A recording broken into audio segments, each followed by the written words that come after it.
नमस्कार दोस्तों। आज हम आपको एक सच्ची और दिल छू लेने वाली कहानी सुनाने जा रहे हैं। यह कहानी एक काले संगीतकार की है जिसे धोखे से पकड़कर गुलाम बना दिया जाता है। उसकी जिंदगी में अपमान और कठिनाइयों की कोई सीमा नहीं होती और उसे हर दिन संघर्ष करना पड़ता था। फिल्म सच्ची घटना पर आधारित है और इसकी शुरुआत एक सीन से होती है जहां एक गोरा प्लांटेशन मालिक काले गुलामों को गन्ना काटना सिखा रहा है। मालिक उन पर नजर रखता है और गुलाम काम करते हुए गाने गाते हैं। फिर मुख्य किरदार सोलोमन नॉर्थअप दिखाई देता है, जो खुद से एक पंख बनाकर बेरी के रस से पत्र लिखने की कोशिश करता है, लेकिन सफल नहीं होता। रात को जब सभी फर्श पर सो रहे होते हैं, तो एक औरत जो खुद भी गुलामी में है, सोलोमन को फुसलाने की कोशिश करती है। लेकिन सोलोमन एक ईमानदार और पारिवारिक इंसान है, वह केवल उसकी मदद करता है और अपनी पत्नी को याद करता है। फिर कहानी पिछले समय में लौटती है, जब सोलोमन आज़ाद आदमी था। वह बहुत अच्छा वायलिन बजाता था और गोरे लोगों की पार्टियों में अपनी कला दिखाता था। लोग उसके संगीत की तारीफ करते थे।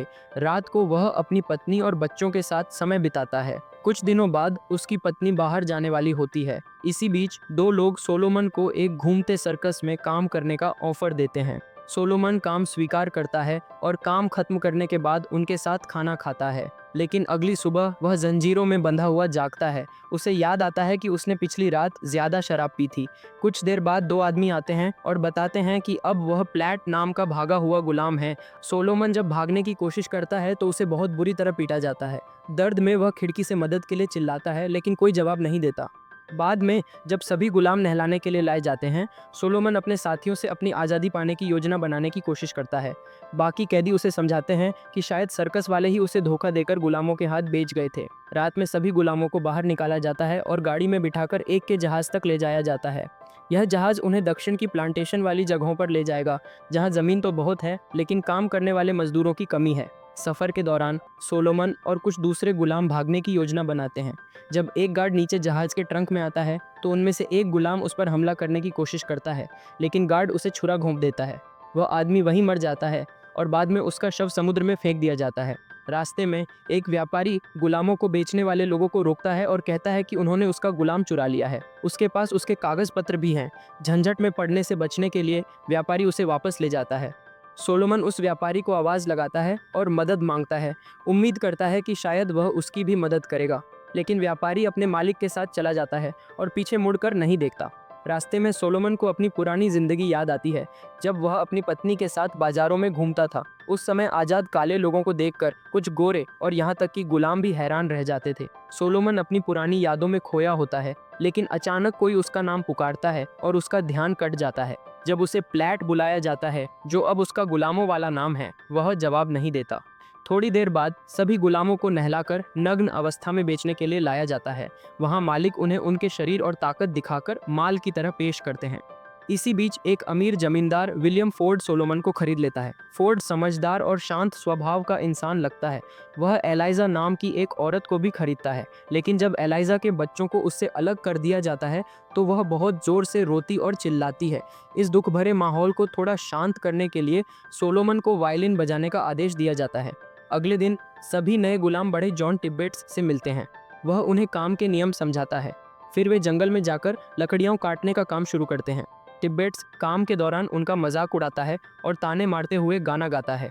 एक दिन जंगल में काम करते समय सोलोमन और बाकी मजदूरों की मुलाकात कुछ स्थानीय लाल चमड़ी वाले शिकारी लोगों से होती है। दोनों ही समूह गरीबी और कठिनाइयों से जूझ रहे थे, इसलिए जल्दी ही उनके बीच दोस्ती हो जाती है। वे मिलकर आग के पास बैठते हैं, गाने गाते हैं और नाचते हैं। काम के दौरान सोलोमन अपने मालिक फोर्ड को एक सुझाव देता है कि अगर लकड़ी को नदी के रास्ते भेजा जाए तो खर्च बहुत कम होगा। यह बात बड़े टिब्बेट्स को बिल्कुल पसंद नहीं आती, लेकिन फोर्ड सोलोमन की समझदारी को मानता है और उसे इस योजना पर काम करने की अनुमति देता है। कुछ समय बाद सोलोमन अपनी योजना को सफलतापूर्वक पूरा करता है। वह लकड़ी को नदी के रास्ते सुरक्षित पहुंचाने में कामयाब हो जाता है। उसकी मेहनत से खुश होकर फोर्ड उसे इनाम में एक वायलिन देता है।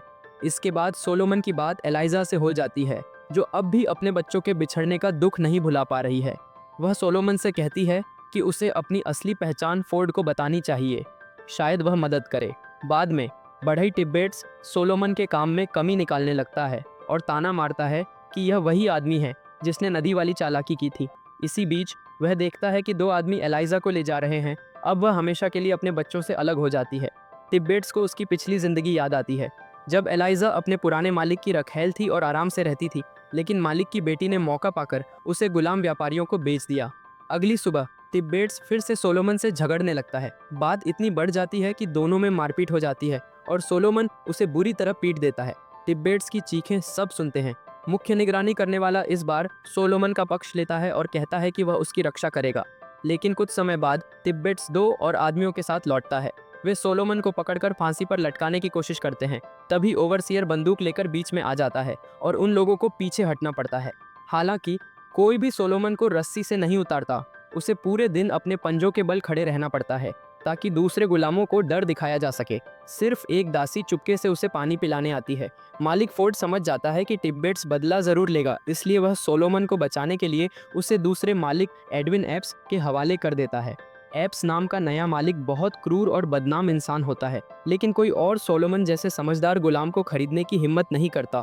एप्स अक्सर बाइबिल के उद्धरणों का इस्तेमाल करता है ताकि अपने गुलामों पर की गई हिंसा को सही ठहरा सके। सोलोमन बाकी गुलामों के साथ खेतों में कपास तोड़ता है, जबकि निगरानी करने वाले उन पर कोड़े बरसाते हैं। एप्स की सबसे पसंदीदा गुलाम लड़की है पेट्सी, जो बाकी सबसे ज्यादा काम करती है। जो लोग दिन की तय की गई मात्रा से कम कपास तोड़ते हैं, उन्हें सबके सामने कोड़े से मारा जाता है। एक रात एप्स सब गुलामों को जगा देता है ताकि वह अपने मनोरंजन के लिए नाच गाना देख सके। जब सब नाचते हैं, वह पेट्सी को घूरता रहता है। एप्स की पत्नी को यह सब बहुत बुरा लगता है। वह ईर्ष्या से भरकर अपने पति से कहती है कि उसे बेच दे, लेकिन एप्स मना कर देता है। कहता है कि वह अपनी पत्नी को तो छोड़ सकता है, पर पेट्सी को नहीं। एक दिन उसकी पत्नी सोलोमन को बाजार भेजती है और उसे खरीदारी की सूची देती है। जब सोलोमन उस सूची पर नजर डालता है तो पत्नी को एहसास हो जाता है कि वह पढ़ना जानता है, लेकिन सोलोमन चालाकी से उसे यकीन दिला देता है कि वह अनपढ़ है। वापसी के रास्ते में सोलोमन जंगल में कुछ अजीब आवाजें सुनता है। वह देखने के लिए वहां जाता है और देखता है कि कुछ गुलाम पकड़ने वाले लोग एक भागे हुए गुलाम को फांसी पर लटकाने की तैयारी कर रहे हैं। वे सोलोमन की पहचान जांचते हैं और फिर उसे जाने देते हैं, लेकिन भागे हुए गुलाम को फांसी दे देते हैं। फिर एक दिन पेट्सी पास की एक प्लांटेशन में जाती है, जहां एक काली आज़ाद औरत रहती है, जो एक गोरे जमींदार की पत्नी है। एप्स सोलोमन को उसे वापस लाने के लिए भेजता है।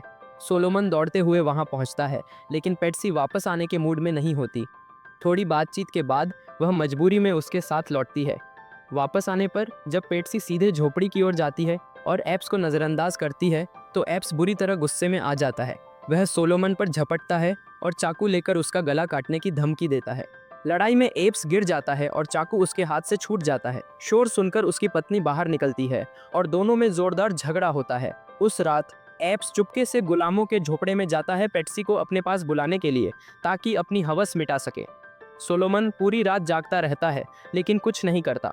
कुछ दिनों बाद जब एप्स अपने मनोरंजन के लिए फिर से नाच गाने का कार्यक्रम करवाता है, तो उसकी पत्नी सभी गुलामों को मिठाई देती है, सिर्फ पेट्सी को नहीं देती। एप्स की पत्नी बार बार कोशिश करती है कि अपने पति को गुलामों के खिलाफ, खासकर पेट्सी के खिलाफ भड़का दे, लेकिन एप्स उसकी बातों पर ध्यान नहीं देता। यहाँ तक कि जब वह गुस्से में पेट्सी का चेहरा नोच देती है, तब भी नहीं। उस रात पेट्सी सोलोमन से मदद मांगती है। वह कहती है कि वह अब और यह दर्द नहीं सह सकती, कृपया उसे दलदल में डुबोकर मार दो और कहीं दफना दो, लेकिन सोलोमन ऐसा करने से मना कर देता है। कुछ ही समय बाद कपास के खेतों में कीड़े लग जाते हैं और फसल खराब होने लगती है। एप्स को लगता है कि यह गुलामों की गलती है। वह घोड़े पर बैठकर खेतों में घूमता है और सभी गुलामों को कोड़े से मारता है। गुस्से में वह अपने कुछ गुलामों को कुछ समय के लिए न्यायाधीश टर्नर के पास भेज देता है, ताकि वे उसके खेतों में गन्ना काटें। वहीं पर सोलोमन फिर से बेरी के रस से पत्र लिखने की कोशिश करता है। जब टर्नर उसे अपने दोस्त के जन्मदिन पर वायलिन बजाने भेजता है, तो सोलोमन थोड़े पैसे कमा लेता है। उसी वायलिन पर वह अपनी पत्नी और बच्चों के नाम लिख देता है, ताकि उन्हें हमेशा याद रख सके। अगले साल वे सभी फिर एप्स की प्लांटेशन पर लौट आते हैं और कपास तोड़ने लगते हैं। वहाँ उनके साथ एक सफ़ेद मजदूर भी होता है, उसका नाम आर्म्स भी है, जो पहले निगरानी करने वाला था। एक दिन जब सोलोमन तय मात्रा से कम कपास इकट्ठा करता है, तो एप्स उसे बेरहमी से कोड़े से पीटता है। बाद में सोलोमन और आर्म्सबी की बात होती है। सोलोमन उसे वादा करता है कि वह वायलिन बजाकर कमाए सारे पैसे दे देगा, बस बदले में आर्म्सबी उसकी एक छोटी सी मदद करे। उसका पत्र उसके परिवार तक पहुंचा दे। आर्म्स भी मान जाता है। सोलोमन नई कलम बनाता है और पेड़ की गोंद में पानी मिलाकर स्याही तैयार करता है, फिर अपना पत्र लिख देता है। लेकिन उसी रात एप्स उसके कमरे में आता है क्योंकि आर्म्सबी ने सब राज खोल दिए थे। सोलोमन डरता नहीं, वह चालाकी से सब झुठला देता है और एप्स को यह विश्वास दिला देता है कि आर्म्सबी झूठ बोल रहा है ताकि उसे नौकरी मिल सके। एप्स उसकी बात मान लेता है और उसे छोड़ देता है। बाद में सोलोमन वह पत्र जला देता है ताकि कोई सबूत न बचे, लेकिन इस आग में उसकी आज़ादी की आखिरी उम्मीदें भी राख हो जाती हैं। कुछ दिनों बाद खेतों में काम करते हुए सोलोमन देखता है कि एक गुलाम थककर वहीं गिर जाता है और दम तोड़ देता है। उसे मालिक की ज़मीन के पास ही दफनाया जाता है। बाकी काले गुलाम उसकी अंतिम यात्रा में भजन गाकर उसे विदा करते हैं। इसी बीच प्लांटेशन में सैमुअल बास आता है। वह गुलामों के साथ झोपड़ी बनाता है और उनके दुख से सहानुभूति रखता है। एप्स को बास की यह सहानुभूति और संवेदनशीलता बिल्कुल पसंद नहीं आती। बाद में गुस्साए एप्स पेट्सी को ढूंढता है और बाकी गुलामों पर चिल्लाता है। सोचकर कि पेट्सी भाग गई है, वह उसे पकड़ लेता है और लगभग घूंट डालने की कोशिश करता है। सोलोमन बीच में आता है और पेट्सी की रक्षा करता है, लेकिन एप्स उसे मुक्का मारता है। पेट्सी दोनों को अलग करती है और बताती है कि वह बस साबुन लेने शो के पास गई थी। एप्स की पत्नी उसे और नाराज करने के लिए पेट्सी को कोई हिस्सा नहीं देती ताकि वह बदबूदार हो और पति को परेशान करे, लेकिन एप्स उसकी बात नहीं मानता और पेट्सी को नग्न होकर खंभे से बांध देता है। कहता है कि वह उसे कोड़े से मारेगा और उसकी पत्नी उसे मारने के लिए उकसाती है। सोलोमन मजबूरी में पेट्सी को धीरे धीरे और हल्के से मारता है। एप्स को लगता है कि यह काफ़ी नहीं है, इसलिए वह खुद कोड़े उठाकर पेट्सी की पीठ पर मारता है। अंत में जब सजा पूरी हो जाती है, सोलोमन पेट्सी को खोल देता है। झोपड़ी में अन्य दासियां उसके घावों का इलाज करती हैं, जबकि पेट्सी दर्द में चिल्लाती रहती है और सोलोमन की ओर नाराज और कटुता भरी नज़र से देखती है, क्योंकि उसने उसकी आखिरी इच्छा पूरी नहीं की थी। कुछ समय बाद सोलोमन जंगल में बैठकर अपनी वायलिन की तारें तोड़ देता है। फिर वह वायलिन को भी तोड़ देता है। बाद में वह बास से अपनी दिल की बात कहता है। वह सच में आज़ाद आदमी है, लेकिन धोखे से पकड़ लिया गया और गलत पहचान के कारण गुलामों के बीच रखा गया है। सोलोमन बास से अनुरोध करता है कि वह उसके दोस्तों को उत्तर में संदेश भेजे ताकि वे उसके पहचान के दस्तावेज भेज सकें। बास मान जाता है। एक दिन जब गुलाम खेतों में काम कर रहे होते हैं, शेरिफ की गाड़ी घर पर आती है। शेरिफ सोलोमन को बुलाता है क्योंकि वह प्लैट नाम के गुलाम की तलाश में है, वही नाम जिसके साथ सोलोमन को बुलाया जाता है। सोलोमन शेरिफ से मिलता है और देखता है कि यह मिस्टर पार्कर है, जिसने बास से पत्र प्राप्त किया है। सोलोमन उसके पास जाता है और उसे गले लगा लेता है। एप्स को यह सब बिल्कुल पसंद नहीं आता और वह सोलोमन को छोड़ना नहीं चाहता, लेकिन शेरिफ उसे ले जाने की अनुमति दे देता है। सोलोमन गाड़ी में बैठने से पहले पेट्सी को गले लगाता है और विदा लेता है। पेट्सी वहीं अपने दुख भरे गुलामी भरे जीवन में रह जाती है। अगली सीन में सोलोमन अपने घर के दरवाजे पर खड़ा होता है। वह घर में जाता है और देखता है कि उसकी पत्नी और बच्चे बड़े हो चुके हैं। उसकी बेटी की शादी हो चुकी है और उसने एक पोता हुआ है जिसे सोलोमन के नाम पर रखा गया है। फिल्म के आखिरी हिस्से में पूरा परिवार फिर से एक साथ होता है और एक दूसरे को गले लगाकर खुशी मनाता है। और इस तरह समाप्त होती है सोलोमन नॉर्थअप की अद्भुत यात्रा। एक कहानी साहस, धैर्य और अटूट मानवीय आत्मा की, आज़ादी से लेकर असहनीय कठिनाइयों तक, और अंत में अपने परिवार के पास लौटकर सोलोमन की जिंदगी हमें गुलामी के दर्द और जीवित रहने की ताकत की याद दिलाती है। हालांकि उनके जीवन में न्याय नहीं मिला, लेकिन उनकी कहानी जीवित रही, पीड़ितों की आवाज़ बनी और आने वाली पीढ़ियों को प्रेरित किया। उनकी विरासत यह याद दिलाती है कि स्वतंत्रता, सम्मान और आशा के लिए संघर्ष करना हमेशा मूल्यवान होता है।